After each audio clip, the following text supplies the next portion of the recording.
जी ये ERP system है। इसमें दो अकाउंट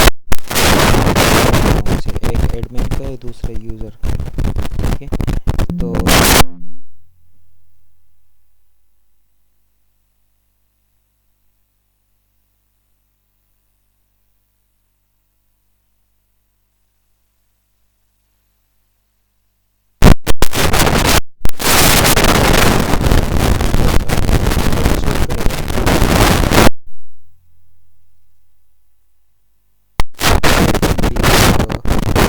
लॉगिन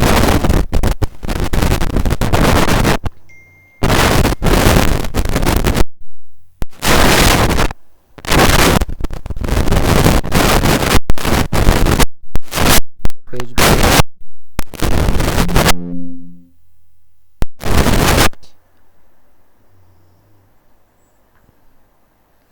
तो ये यहाँ पर ये वो कंपनी हमें शो हो जाएगी। तो जैसे मैं यहाँ पे कोई भी कंपनी रजिस्टर करता हूँ तो उसमें ये 4 स्टेप्स होंगे। पहले वो यूज़र नेम, पासवर्ड और कंफर्म पासवर्ड। तो जैसे वो नेक्स्ट पे क्लिक करेगा तो वो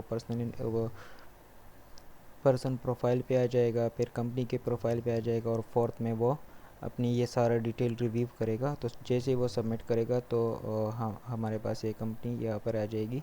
तो हमने फिर उसको अपडेट प्रोफाइल पे क्लिक करके उसको ना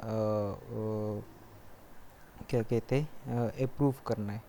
तो जैसे ही हम उसको अप्रूव करेंगे तो वो उसको लॉगिन कर सकेगा। तो अच्छा, हमारे पास एडमिन एक्सेस में क्या क्या चीज़ें हैं। सबसे पहले यूज़र टाइप है, क्योंकि ये एक्सेस का सिस्टम है। तो यहाँ पे दो टाइप्स मैंने ऐड किए हुए हैं, एक एडमिन है, दूसरा यूज़र है। तो यहाँ से मैं कोई और भी ऐड कर सकता हूँ। ठीक है, उसके बाद हमारे पास यूज़र्स है। जो जो यूज़र्स ने हमारे पास रजिस्ट्रेशन किया हुआ है जिन जिन कंपनीज़ के, तो वो सारे यूज़र्स यहाँ पर आ जाएंगे।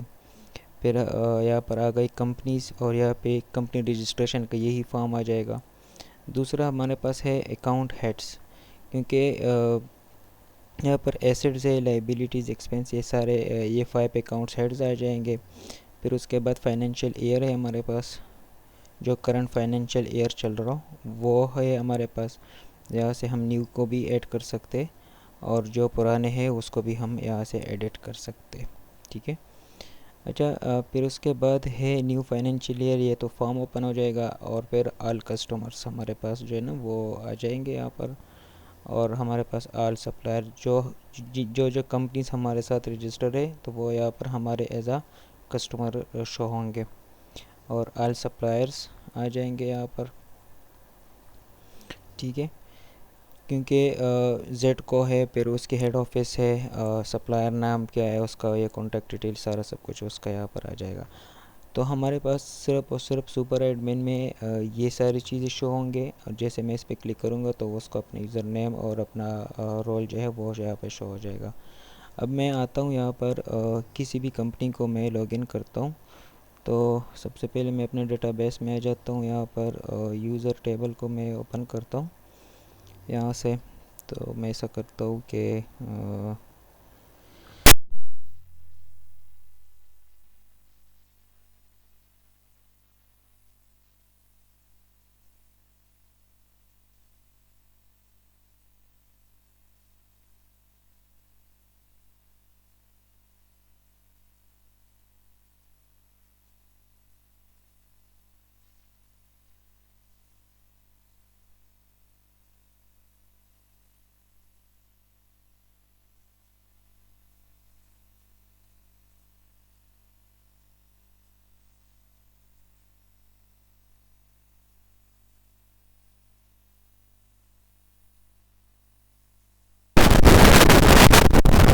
तो मैं ऐसा करता हूँ कि वही गूगल का एक अकाउंट जो है वो मैं लॉगिन करता हूँ। यहाँ पर आके पेस्ट करता हूँ और लॉगिन पे मैं क्लिक करता हूँ। में जो मेन ब्रांच है, फिर सब ब्रांचेस होते हैं। तो ये लॉगिन हमने दूसरा अकाउंट बनाया हुआ था यूज़र का, तो ये वही। अब क्या होता है, ये ऑटोमेटिकली जो करंट ईयर होता है और करंट मंथ होता है उसको पिक करता है। तो ये उसका मंथली रेवेन्यू बताता है, और करंट मंथ एक्सपेंस बताता है, यहाँ पे रिकवरी हो गया, नेट प्रॉफिट लॉस सारा, ऑनर कैपिटल, ये सारा सब कुछ यहाँ पे बताता है। टुडे सेल्स और परचेज़ यहाँ पे सारे शो होते हैं। टुडे रिटर्न सेल्स और रिटर्न परचेज़ यहाँ पे सारे शो होते हैं। सेल्स परचेज़ नवंबर ये पूरी महीने का शो होता है, और ये भी रिटर्न सेल्स जो है ना ये भी पूरी महीने का यहाँ पे शो होते हैं। तो ये सारी चीज़ें जो है ना डैशबोर्ड में हमने ऐड की है। अच्छा, फिर मैं यहाँ पर आता हूँ ब्रांचेज़ में, जो कि हर कंपनी के कुछ कंपनीज़ के एक ही ब्रांच होते हैं और कुछ कंपनी के मल्टीपल ब्रांचेज़ होते हैं। तो ये इसके 3 ब्रांचेज़ है, हेड ऑफिस ब्रांच और जोनल ब्रांच, ठीक है। तो ये उनके टाइटल्स है, यहाँ पे कॉन्टैक्ट नंबर्स है और यहाँ पे एड्रेसेस है। तो यहाँ से आप किसी भी ब्रांच को एडिट भी कर सकते हो और उसके सेल्स भी देख सकते हो, परचेज़ भी देख सकते हो, जर्नल और account laser, balance sheet, income statement. तो ये सारे यहाँ से मतलब कंपनी के जो एडमिन होता है वो यहाँ पर देख सकते हैं हर एक ब्रांच का अलग अलग से, ठीक है। अच्छा, फिर मैं आता हूँ यूज़र्स में। तो ये वही यूज़र्स है जो इस कंपनी के रजिस्टर हो, ठीक है, क्योंकि यहाँ पे देखें यूज़र टाइप इसका आ रहा है यूज़र, सही है। फिर अगर किसी ने न्यू ब्रांच को ऐड करना हो तो वो सबसे पहले अपनी ही जो मेन ब्रांच है या मतलब जो टॉप ब्रांच है उसको सेलेक्ट करेगा, ब्रांच लेवल या हेड ऑफिस है, जोनल ब्रांच है या जो क्या चीज़ है, वो उसका ब्रांच नेम, कॉन्टैक्ट नंबर और ये सारी चीज़ें यहाँ पे ऐड करेगा। फिर ये अपनी कंपनी में एम्प्लॉय की रजिस्ट्रेशन करेगा, तो वो यहाँ से करेंगे एम्प्लॉय रजिस्ट्रेशन, यहाँ पे उनके एम्प्लॉय शो होंगे। फिर मैं ऐसा करता हूँ कि ऐड एम्प्लॉय पे क्लिक करता हूँ, तो यहाँ से एम्प्लॉय नेम, कॉन्टैक्ट नंबर, ये सारी चीज़ें यहाँ पे डाल के कौन सी ब्रांच में आप इसको ऐड करना चाहते हो तो वो ब्रांच यहाँ पे सेलेक्ट करके फिनिश पे क्लिक करें तो ये ऐड हो जाएंगे। यहाँ से अपडेट और प्रोफाइल और अपडेट यूज़र भी कर सकते हैं, सही। अच्छा, दूसरा जो है वो पेरोल है हमारे पास। तो पेरोल ये है कि हमने जब किसी एम्प्लॉय को सैलरी पे करना हो तो हम सिंपल यहाँ पर उसकी जो है CNIC टाइप करेंगे। CNIC नंबर है, मैं जैसे सर्च करता हूँ तो यहाँ पर ये एम्प्लॉय फुल नेम, CNIC और डिजिग्नेशन सारे सब कुछ आ गया है। तो जैसे मैं प्रोसेस सैलरी पे क्लिक करता हूँ तो उनकी सैलरी जो है वो पे हो जाएगी, ठीक है। तो अच्छा, ये पेरोल सिस्टम आ गया। पेड सैलरीज हिस्ट्री जो है वो यहाँ पर शो होगी, और स्टॉक कैटेगरीज मतलब जो चीज़ें हमें भेज रहे हैं उसकी कैटेगरीज क्या है, जैसे कि फैशन हो गया और ब्यूटी हो गई, स्किन एंड केयर हो गया, या अगर कोई क्लॉथ्स की है तो वो उन ब्रांड्स के नाम भी हम यहाँ पर ऐड कर सकते हैं, मुख्तलिफ़ किस्म की कैटेगरीज। फिर यहाँ पर आता है स्टॉक डिटेल्स। हमारे पास जो प्रोडक्ट्स है, मतलब जो प्रोडक्ट हम सेल करना चाहते हैं, तो न्यू प्रोडक्ट पे क्लिक करके सबसे पहले हमने वहाँ पे ये कैटेगरी सेलेक्ट करनी है, product name, quantity, expiry date और मैन्युफैक्चर डेट, और ये सारा सब कुछ यहाँ पे डाल के हम स्टॉक डिटेल्स भी ऐड कर सकते हैं यहाँ से। फिर हमारे पास आता है अकाउंट कंट्रोल्स। अच्छा, अकाउंट हेड जो है वो हमने एडमिन अकाउंट से ऐड किए हुए थे, तो यहाँ पर हमने अकाउंट कंट्रोल्स को ऐड करना है। कैसे ऐड करना है, जैसे कि मैं यहाँ पे किसी एक लाइबिलिटी को मैंने सेलेक्ट किया है, तो मैं यहाँ पर करंट लाइबिलिटी या मतलब कुछ भी मैं यहाँ पे टाइप कर सकता हूँ, तो जैसे मैं उसको क्रिएट करूँगा तो वो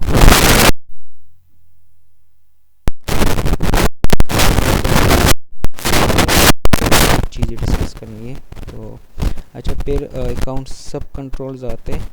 तो अकाउंट हेड्स तो हमने एडमिन अकाउंट से ऐड किए। फिर अकाउंट कंट्रोल अभी जो हमने वो लाइबिलिटी का प्रोसेस कर रहे थे वो यहाँ पे आएंगे।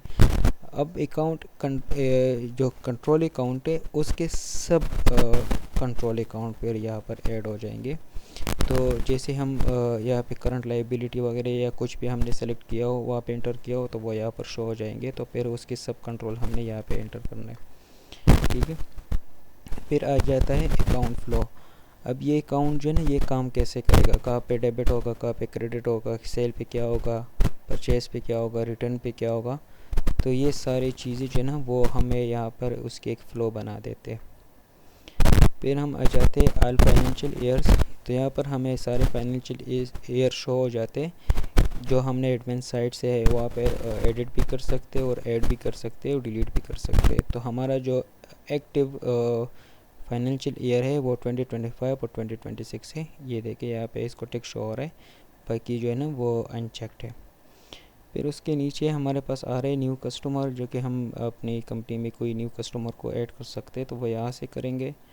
और ब्रांच कस्टमर जो है वो यहाँ पर सारे हमें शो हो जाएंगे जो हमारे ब्रांच के हैं।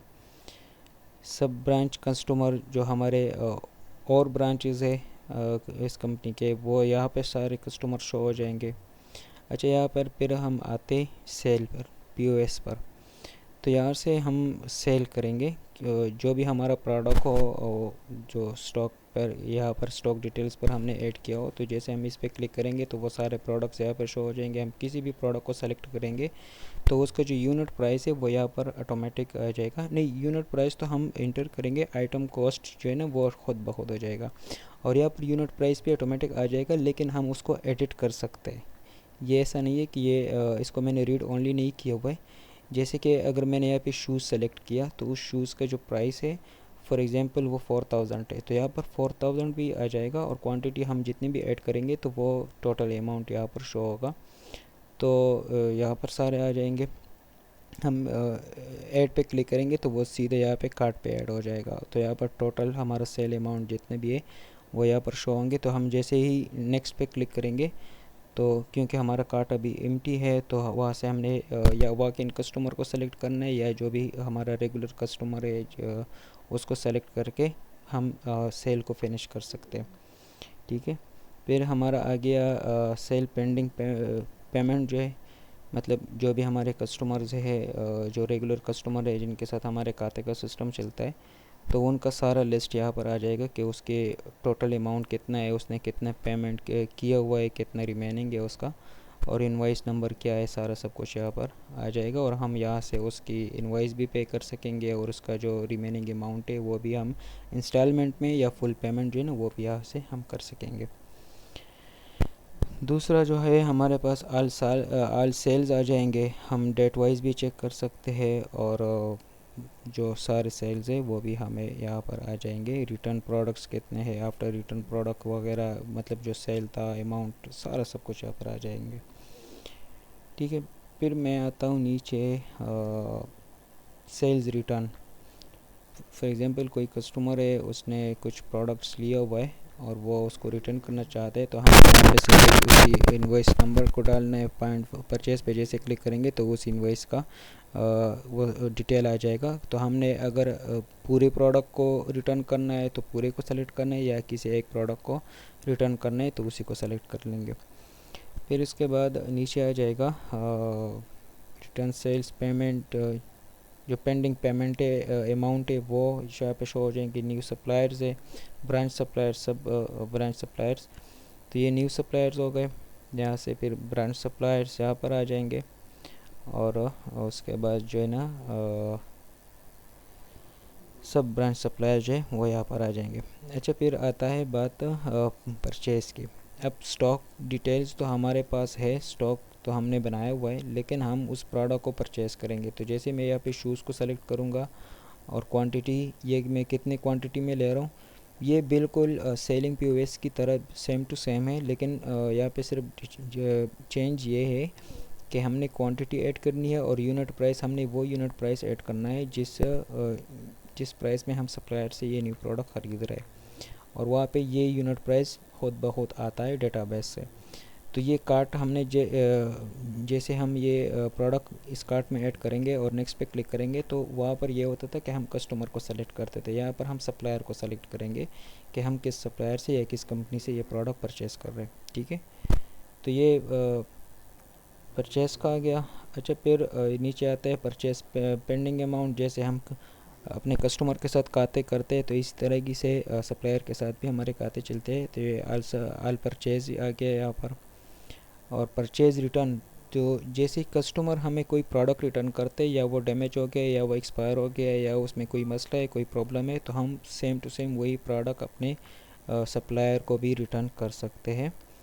तो उसमें क्या है कि यहाँ पर आ जाएगा परचेज़ रिटर्न। तो जैसे हम परचेज़ रिटर्न पे क्लिक करेंगे तो हम उसी परचेज़ नंबर को यहाँ पे टाइप करेंगे।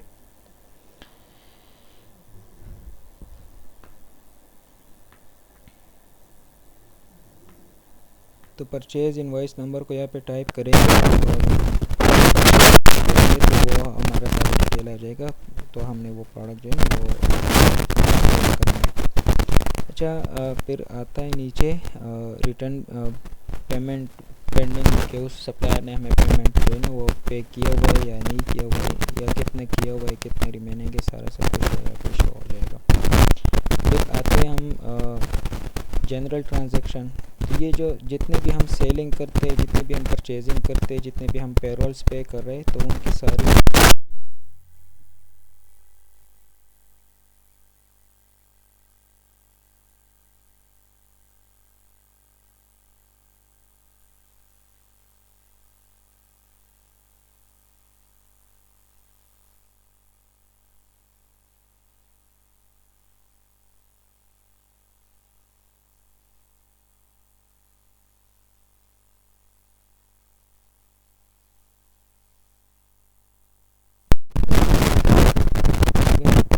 फिर उसके बाद नीचे आ गया हमारे पास अकाउंट लेजर। तो ये है हमारे पास अकाउंट लेजर आ गया, और हमने किसी एक फाइनेंशियल ईयर का, या मतलब जो भी फाइनेंशियल ईयर को का हमें चाहिए, तो स्पेसिफिक उसी ही ईयर का हमें निकाल सकते, या मतलब जो भी है सेलेक्ट फाइनेंशियल ईयर को सेलेक्ट करके, या अगर हम ओवरऑल जो हमारा करंट ईयर चलता है वो बाय डिफ़ॉल्ट यहाँ पे शो होगा। फिर आता है हमारे पास ट्रायल बैलेंस। तो ये हो गया हमारा ट्रायल बैलेंस, और उसके बाद है हमारे पास इनकम स्टेटमेंट। ये इनकम स्टेटमेंट आ जाएगा, और उसके बाद है हमारे पास बैलेंस शीट। तो यहाँ पर आ जाएगा बैलेंस शीट हमारा। तो ये था स्मॉल बिजनेस के लिए ERP सिस्टम, जो कि मल्टी ब्रांचेस है, और ये मतलब कंपनी के लिए वो यूज़ कर सकता है। Thank you.